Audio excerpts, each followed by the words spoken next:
भारतीय प्रजासत्ताकाचा 74वा वर्धापन दिन आणि 75वा प्रजासत्ताक दिन महापालिकेत साजरा करण्यात आला। यावेळी आयुक्त तथा प्रशासक सुनील पवार यांच्या हस्ते महापालिका आवारात आयोजित कार्यक्रमात ध्वजारोहण करण्यात आले। सांगली, मिरज, कुपवाड महानगरपालिकेत तिन्ही विभागीय कार्यालयात हा प्रजासत्ताक दिन साजरा करण्यात आला। यावेळी आयुक्त तथा प्रशासक सुनील पवार यांच्या हस्ते महापालिका आवारात आयोजित कार्यक्रमात ध्वजारोहण करण्यात आले। यावेळी तंबाखू मुक्तीची शपथ आयुक्त सुनील पवार यांनी सर्वांना दिली। यानंतर अग्निशमन दलाकडून आयुक्त तथा प्रशासक सुनील पवार यांना मानवंदना देण्यात आली। ध्वजारोहणानंतर राष्ट्रगीत म्हणण्यात आले। यावेळी सर्वांना संबोधित करताना आयुक्त सुनील पवार यांनी महापालिका प्रशासनाकडून गेल्या वर्षभरामध्ये करण्यात आलेले विविध उपक्रम यांची माहिती सर्वांना दिली। तसेच अनेक वर्षापासून प्रलंबित घनकचरा व्यवस्थापन, शेरी नाला आणि कुपवाड ड्रेनेज योजना या तिन्ही योजनांची कामे सुरू झाल्याचे त्यांनी सांगितले। महापालिका प्रशासन कर्मचारी हिताचे धोरण सातत्याने राबवत आल्याचे त्यांनी सांगत, कर्मचाऱ्यांना 7व्या वेतन आयोग लागू करण्यापासून त्यांना कालबाह्य पदोन्नती देण्यात आल्याचे सांगितले। त्याचबरोबर मानधन कंत्राटी कर्मचाऱ्यांना कायम करण्यासाठीचा प्रस्तावही शासनाकडे सादर करण्यात आल्याचेही सांगितले।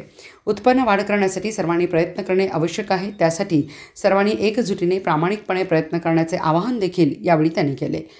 मुख्यमंत्री सक्षम शहर स्पर्धेत यामध्ये ड वर्ग महापालिकेत आपल्या महापालिकेचा 3रा क्रमांक आल्याचे त्यांनी सांगत, विकसित भारत संकल्प यात्रेमध्ये ड वर्ग महापालिका राज्यात अव्वल दर्जा प्राप्त केल्याचे आयुक्त तथा प्रशासक सुनील पवार यांनी सर्वांचे अभिनंदन केले।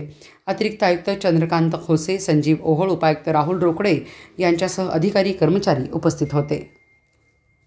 कचऱ्यावर प्रक्रिया आपली चांगल्या पद्धतीने होऊ लागलेली आहे। माझे सर्व अधिकारी आणि कर्मचाऱ्यांना विनंती आहे की फक्त आरोग्य विभाग आणि आपले एमओएच जे आहे त्यांनी फक्त न करता आपले हे प्रकल्प आपण पहिल्यांदा फेडरलवरचा प्रकल्प बघावा, नंतर संपूर्ण बघावा आणि आपण जे काही काम चांगलं केलं आहे ते चांगलं केलेलं काम आपण स्वतः बघावं आणि आपल्या लोकांना पण सांगावं की आम्ही चांगलं काम करतोय। एक तर महापालिकेत असताना आपण एक संघटित क्षेत्रात काम करत असतो। हे काम करत असताना सर्व नागरिकांच्या नजरा आपल्यावर असतात, आपल्याकडून त्यांच्या अपेक्षा पण खूप असतात।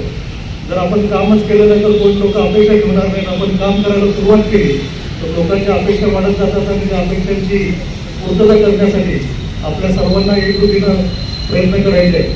हा घनकचऱ्याचा झाल्यानंतर दुसरा एक आपला महत्त्वाचा प्रकल्प होता शेरी नाला।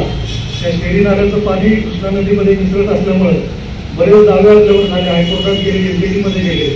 एनजीटीला तर म्हणजे आपल्याला 43 कोटीचा दंड केला।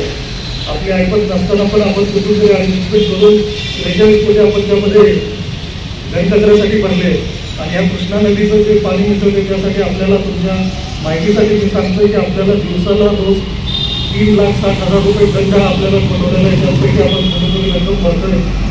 आपण कोर्टाला विनंती केलेली आहे की आपली परिस्थिती नसल्यामुळे आपण थोडी रक्कम त्यामध्ये भरतोय।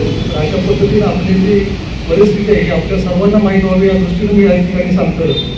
तर या शेरी नाल्यासाठी पण आपण बराच प्रकल्प केले।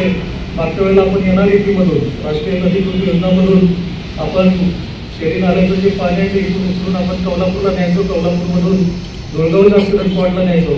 पण त्याच्यामध्ये पण काही प्रकल्प थोडासा अर्धवट राहिला। लोकांना शेतीसाठी पाणी पाहिजे असतं पण शेती किंवा ऊस आपला तोडलेला आला की परत पाणी बंद करावं लागतं। त्यांच्या मशिनरी ह्या त्याच्या वारंवार तुटले, त्यामुळे पाणी मिसळत गेलं आणि सर्वच आदेश झाला की आपल्याला त्याच्यामध्ये काही उपाययोजना केल्या पाहिजेत। आपण सर्वांच्या सहकार्यानं आपण एक प्रकल्प तयार केलेला आहे 93 कोटीचा।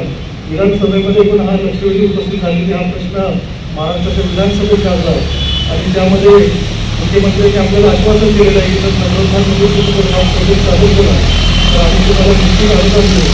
मला सांगण्यात आनंद वाटतो की आपला हा प्रकल्प आता चालू करावा आहे। पुढील 15 दिवसात याची बैठक नगरविकास विभागाकडून आपल्याला त्याचा निधी मिळेल। म्हणजे आपले 2 प्रश्न आहेत, 2 प्रश्न आपण चांगल्या रीतीने आपण सोडू शकतो। तिसरा जो आपला प्रश्न होता की सांगली